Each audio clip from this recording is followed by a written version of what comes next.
Good evening, everybody. If you could raise your hands if you want to ask a question. Could you show the participants on the screen, please, so I can see the hands raised? If you could physically raise your hands. Okay, I can see Roger Clark from Sky Sports. Let's go. Hi, Dan. Just first of all, we've got quite a bit of an echo going on there. How's the sound at your end? Can you hear me well? I can hear you, yeah. Can you hear me okay? Yeah, good.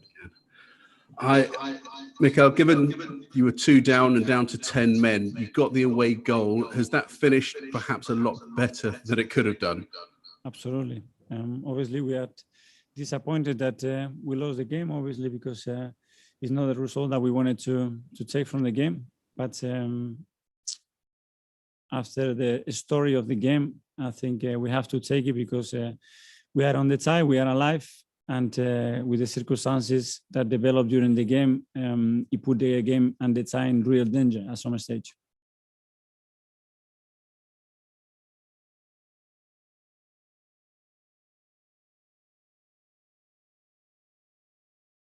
Can you hear us, Roger? Can you hear us, Roger? Yeah, you put him on mute, guys. You put Roger on mute. Right, can you hear me again now? You can? Yeah. Yeah. Okay. You played the game without a recognised centre forward. Was that a bit a gamble to start this match at this important, trying something new? It's the way we prepare the game, is the decision that I made, and thinking that it was the best way to play, but the game was conditioned after 4 minutes. So it's difficult to assess whether it would work or not, considering the set piece as well changed it, and after we have to approach it in a different way.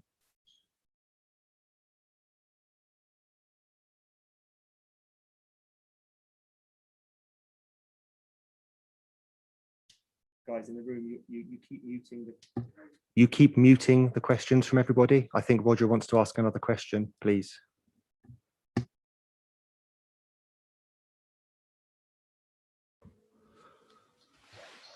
Okay, yeah, I was muted again there at the end. If I can just ask you about that chance for Aubameyang at the end, how much of a difference could that have made going into that second leg? We know big chances like that. To give yourself the best possible chance, you have to put him in the net, but he was very unlucky because I think he slept just before he took the shot, and at the end it didn't go through, but that was a big chance, obviously. Thank you. Okay, I think James Benge has got his hand up. Over to you, James. Hi, Mikel. Have you spoken to Danny, and what was your reaction to the red card? I haven't seen the action again. Obviously, we talked at halftime that we have to be very careful. There was already a tackle very early, and I was going to take him off. And by the time that Gavi was ready to come on, it just that action happened, and he was out. And then finally, another question on the system. Was the plan for Emil to play as the false as a 9? Was it 2 10s? Could you maybe talk me through what the plan was? Because it didn't quite seem to click for whatever reason, so it's hard to pick up how you. One of the main reasons it was that after conceding the goal, we disorganized ourselves in the high press. We were really stretched, and we didn't have the right space with the right people, and then we were open, and then we didn't give ourselves the chance even to get set in the final third to do what we wanted to do, because we weren't precise on the ball as well. So overall, it was not the best. We started the second half with the same players in a completely different way, and we play with 3 strikers sometimes, and we didn't score any goals many times in the season. So it's a decision that I made, and that's it. Thanks, James. We'll go to Duncan Wright, please. Hi, Mikel. Hi. You played Granit at left back, and within 4 minutes, he allowed his winger to come inside him. You went a goal down, and obviously you were blunt up front. Did you get the team selection wrong? Obviously, when you lose, you always get it wrong. So is a semi-final of the Europa League the time to be taking those kind of gambles, though? Guys, when we won 4-0 away from home against Slavia Prague, that they didn't lose a home game in 3 years, and Granit played so well, he was incredibly well playing there. But I know when that doesn't happen, it's always going to point there. Okay, and you've got the away goal though, so you must be confident with a balanced side and with forwards where you played in the second half of getting the job done. It changes completely the tie. Obviously, it makes a huge difference, and we know that we are there. We have to be better than we were today for 95 minutes, and if we do that, we don't have the chance to be in the final. Thanks, Mikel. Thanks, Duncan. We'll go to the last couple now. Firstly, Charles Watts, please. Hi, Mikel. Hi. In your pre-match talk on the touchline, you said that there was real excitement about this, and these are the sort of games that the players want to play in. What do you put down the disappointing first half performance to then?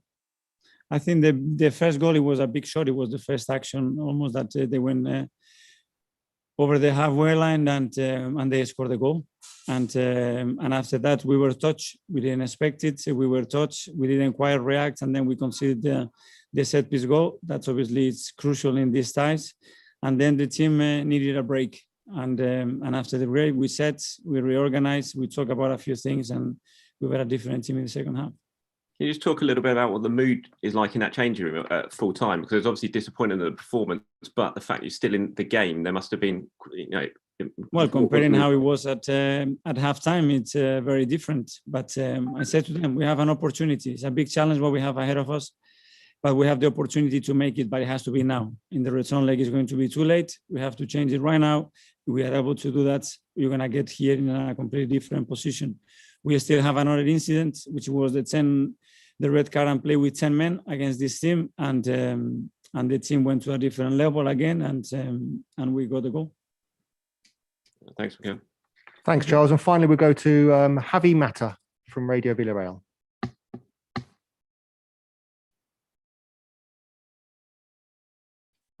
Sí, ahora, ¿me escucháis? Yo quería preguntarte, porque la jugada I wanted to ask you, when Arsenal was having a hardest time, was supposed to have a hard time. That's when Arsenal was really comfortable on look on the pitch. How do you interpret that? What do you think that happened? Because it was key for Arsenal. Arsenal could have been in a critical situation, and then you reacted really well. Bueno, creo que ya en la segunda parte, Well, I believed in the second half, at the start of the second half, it was completely different to what we've seen in the first half. Then after the sense of, we knew we had to fight back. We could be completely out of the tie.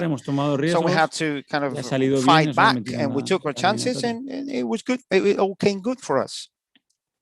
Okay, everybody. Thank you very much. See you soon. Thank you. Muchas gracias. Thank you.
Buenas noches, vamos a comenzar. Good evening. Let's start with the press conference with one Villarreal player, Manu Trigueros. As you know, this is semi-final of the Europa League.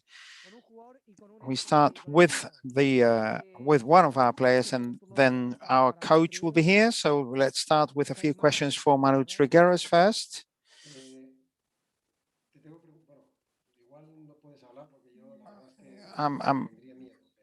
I'm worried about you. Maybe you can't talk about it, but what about that penalty they called? I don't know if you've seen it. This is the most surreal penalty I've seen for years. For years, I've seen it, and every time I see it, it looks like less and less like a penalty to me.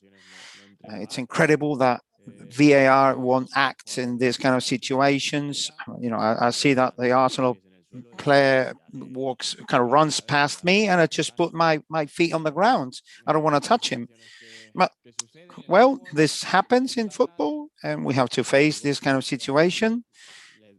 But yeah, well, this gives them a lifeline.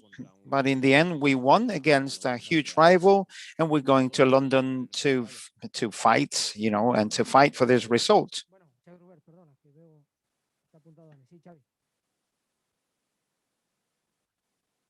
Xavi Robert.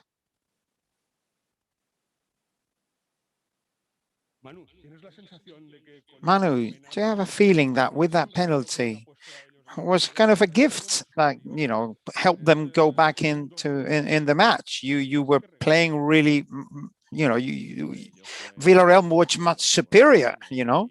What do you think? What, seeing yourself that you were 2-0 and with against 10 players and ending up as a 2-1, I can imagine they'll be very happy about this, but we have a sweet and sour feeling about it, because we could have put the tie to bed and we couldn't. And well, we'll see it differently tomorrow. Hopefully, we played a good game and we beat a very good team.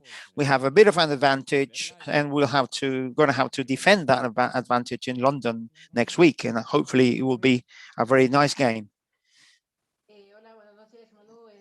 Hi, Manu. Congratulations for your victory. It's been, you know, Villarreal was clearly superior throughout the 90 minutes. What is your analysis of the game today? Well, analysis, like you said, that we played really well. We were 2-0 up at half time, and after that, on the second half, we tried to control the midfield a little bit more. We had a couple of chances to put the tie to bed and to make, you know, to take the tie to bed, and we couldn't capitalize on those chances. And after that, they came about this penalty that is a lifeline for them for the second leg. But we are experienced players, and we'll be going to London next week with looking forward to defend this result.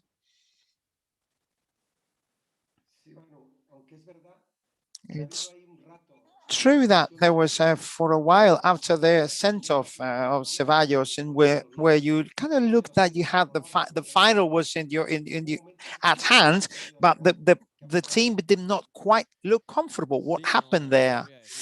What I wouldn't say. I wouldn't know what to say. You know, it happens sometimes when a team is down to 10 players. Maybe that they take an extra step forward, and maybe the other team, you know, shows some sort of relaxation. I'm not sure, but we had some chances in the first in the first half.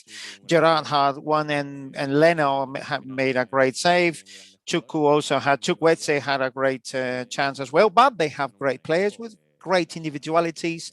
They're a great team. It's Arsenal. So even with 10 players, they can make your life complicated. So we tried to save the situation as best as we could.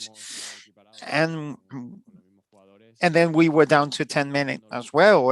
But we kept trying for the final minutes. We tried to score one more goal to get to improve our, make our advantage a bit more, but we couldn't make it.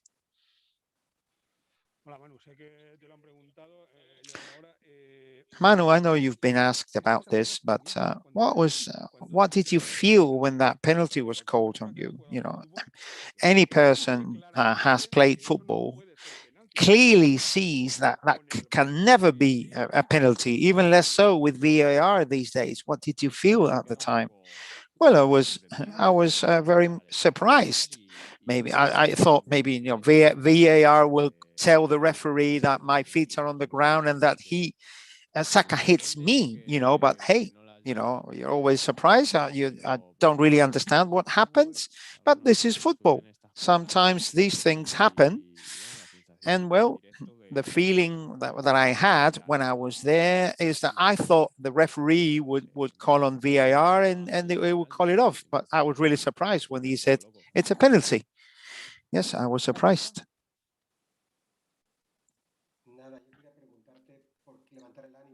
I wanted to make some kind of a positive comment. We have to keep going. There are injuries. You have to go play in London. Maybe you kind of it looked as if it was so much at hand. And are you left with a sweet and sour feeling in the end? Well, after the fans, the attitude of the fans, etc. It's a bit of a shame that we couldn't, that we played a European semi-final without our fans. It doesn't look like a European semi-finals without them. They were really behind us as we came into to the stadium, and I'm sure that on the return match they will make us feel their support. Everybody is extremely excited about this, and their goal is not going to be, is not going to bring us down. We have a good result. We're going to defend it in London. The whole of Villarreal, the whole of the club deserves this final, and we're going to go all out to fight for this, because you don't really have these chances. It doesn't happen very often to have the chance to play a final, he meant to say. Well, I wanted to ask you about the return leg. How do you see it? Yeah, it's obviously we have a sweet and sour flavor in our mouths, but after what we've seen today, I think Villarreal has enough arguments to go to Emirates Stadium and impose their football, maybe, and go through. So we need to be optimistic after what we've seen today, because they were not really superior to Villarreal. Yeah, of course we're optimistic. In the end, we are good quality players. We are competing really well away from home. We're going to defend these results with a lot of excitement, a lot of eagerness. We have experienced quality players, and it's going to be a beautiful game, I'm sure, in London, facing two great teams. And we have options to go through. Of course, we have proven that we can do it here in the Ceramica Stadium. Thank you, Manu. We're now going to go through to the press conference with our manager, Unai Emery, in a couple of minutes.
Ahora sí, vamos a comenzar con la rueda de Right, prensa. we're now going to go through with our press conference with our manager, Unai Emery.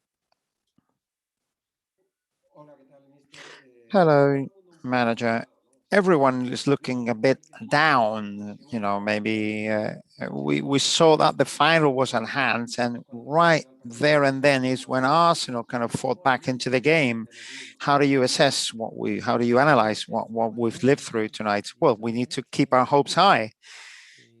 And we need to know it's very difficult to go to a semi-final, and going through to the next round is even more complicated. Arsenal is a great team, and 90 minutes, 45, then 45 more, and there are many circumstances that can affect you in one way or the other. After a good first half, we went to the break with 2-0 up, and we thought we were closer, but then they kept really pushing in dominating the game in the second half. Although we were quite well positioned, we had a couple of chances, and we saw that we could even have a 3-0, after Ceballos was sent off. Maybe it could have been easier for us, and we felt closer to that 3-0. But then Capoue's sense of, made the game level again. But these are footballing circumstances. This is what happens. You have to respect our rival at all times, play the 90 or the first 45, the next 45 minutes, etc., etc. And then there was a key moment in the game with a penalty that is not a penalty. VAR should try to be able to give justice in such a clear-cut situation, when a penalty that was never a penalty. And of course, you are a little bit, sort of unhappy about that. Certain details kind of escape your control, like the referee, And then once the match is finished, you put all the cards on the table, we should say we've won the first match. We knew it was going to be complicated, and it's still going to be very complicated. But there's still 90 minutes waiting for us in London, with the hope and with a lot of eagerness in order to do things well and correct the things that we didn't do well today. And of course, we're going to try to overcome the difficulties that we will certainly find. I wanted to insist on that key moment of the penalty. It seems unreal that such a clear penalty ends up sort of causing so much trouble for us, for a Villarreal team that was so superior to Arsenal. Arsenal hadn't taken a shot on goal yet. It's kind of unexplainable. Even worse these days with the existence of VAR. There is no explanation. VAR should be very clear, should be able to say exactly what it is and what it wasn't. Everyone has told me that it's not a penalty. When I saw it, I thought, how can he call that sort of penalty, even with VAR? If there is no VAR, maybe you can make a mistake, but with VAR has to intervene there and define what's penalty and what's not. From then on, you have to play on, and I insist we have to get back up from 2-0, from 2-1. Knowing that it was unfair, and you had options to go 3-0 up, and that they were 10 men down, etc. Still, we knew that the tie was going to be difficult for us. Still, we have a good result for us. It's not as favorable as it could have been, given certain circumstances around the referee, etc. But from tomorrow onwards, we need to prepare the game at hand on Sunday, keeping an eye on next week's Thursday game in London. So we'll try and do our best, try to make the most of the results we got tonight.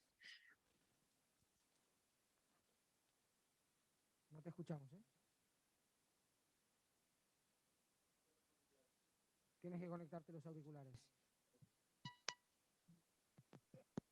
Pues. Ahora sí. ¿Ahora sí? Yep. Vale, Sí. hola, buenas noches, Unai. Yo te quería preguntar si. I wanted to ask you, if you're going home with a feeling that it was you who got Arsenal back into the game. It was Villarreal that got Arsenal back into the game. Well, based on what? Really? You know, apart from this VAR, etc., we could have gotten a couple of chances to go 3-0 up. Did we give them a chance? Maybe when they got to 10 men, there was a risk that we had a couple of players with yellow cards, etc., and maybe we knew that Capoue could have gotten that second yellow, and we could have substituted him before. But he's an experienced player. I cannot really blame the player, or I couldn't blame myself to predict something that based on experience, etc., that maybe couldn't have happened. So who knows? We need some self-criticism, but we shouldn't really be sort of self-flagellating. These are situations that happened throughout a game, and where the most important decision was taken by the referee. So all in all, certain circumstances you can control, and certain circumstances lie beyond your control. And throughout the 90 minutes, after the 90 minutes, we see this is 2-1, but we cannot really keep saying that it's such a bad result, 2-1. We need to be optimistic. We need to keep our hopes high. We beat a very good team and we played a good game.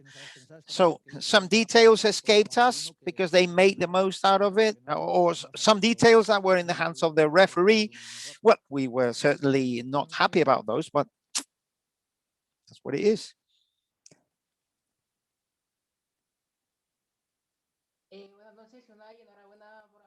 Good evening, Unai. Congratulations on your victory. On a negative note, we see a probably hamstring injury for Foyth, and then Capoue. So what do you think of the two injured players? Do you think we can recover them before the second leg? But of course, you have Getafe on Sunday, which is an important game on Sunday. How do you face this game on Sunday then? Well, we'll see how the players are to play against Getafe. We have other players who didn't play, of course, tonight, so we'll keep them in mind in order to bring out a competitive first 11 and see what happens, and try and get these 3 points in the league. For his injury, we know he will not be able to be there. Trigueros will not be able to play against Getafe. Capoue will not be able to play on next Thursday. We'll have to use different resources for Sunday and next Thursday. So we have confidence in our team and the alternatives we have on the bench. Roger Clark. Hi, Unai. Congratulations on the win. Of course, you know the Arsenal squad well. You know the Arsenal players. Were you surprised at the lineup that Mikel Arteta picked today, particularly with no Aubameyang starting the match and with Pepe playing sort of in that central role?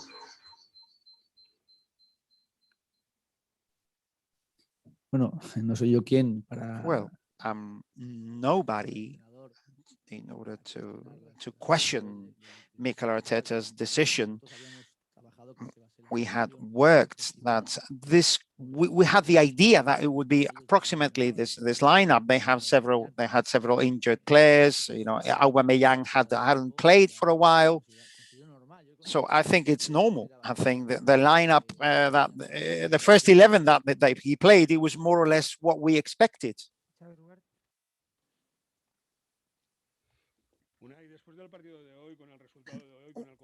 Unai, after the game tonight, knowing Arsenal, knowing the Emirates Stadium, etc., how do you see the second leg from a footballing point of view? How do you see that match? What do you need to do in order to not let this semi-final go? I know you talk about being optimistic, but I would like you to analyze this second leg where they can recover some important players, for example, like Lacazette. Well, after this first match, after this victory, very narrow victory. We really worked hard to get that victory, but we have to keep working in our game and the results. We need to manage the results, manage the game. We need to play a good match in London, a complete match.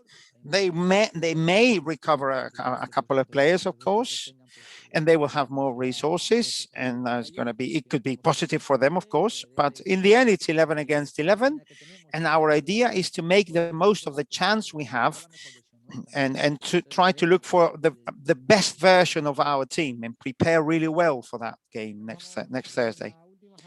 Last question, Javi Mata. I also wanted to say that to keep to lift the spirit a little bit, because I know that we have to keep going. I would like you to say something to the fans who couldn't support their teams in the stadium in a European semi-final. Well, we not really we cannot really say that a 2-1 is a bad result, of course. We need to live the spirits a little bit, don't we? Well, I think we have to highlight that, of course, it's 90 minutes of a semi-final, and after the first 45 minutes, you 2-0 up and you really are excited, but then there's another 45, there is another 90. So there are certain things that can happen. Some of them are controlled, but some of them lie beyond your control. It's a good result. The result could be better, but from there we have to keep working on that, keep building on it. Our excitement is intact. We have 90 minutes of a beautiful process, a beautiful way ahead of us, a beautiful semi-final like we played today. Yes, okay, at moments we could feel frustrated at times. It's something that is completely normal, the different emotional states that you live through a game, for a football game. But after the game, it's not easy to assimilate that. So we're gonna try to study it and see what kind of details made it difficult for us. But I think there was a grotesque details like some grotesque details like the penalty that really was bad for us, but still 90 minutes ahead of us. We're going to try to build on that. Foyth is injured, I know. Capoue has been sent off. We really have to count on those things. Ceballos was sent off for Arsenal as well. We expect the best Arsenal there. We expect the best first 11 for Arsenal next week. So we hope to be able to compete next Thursday.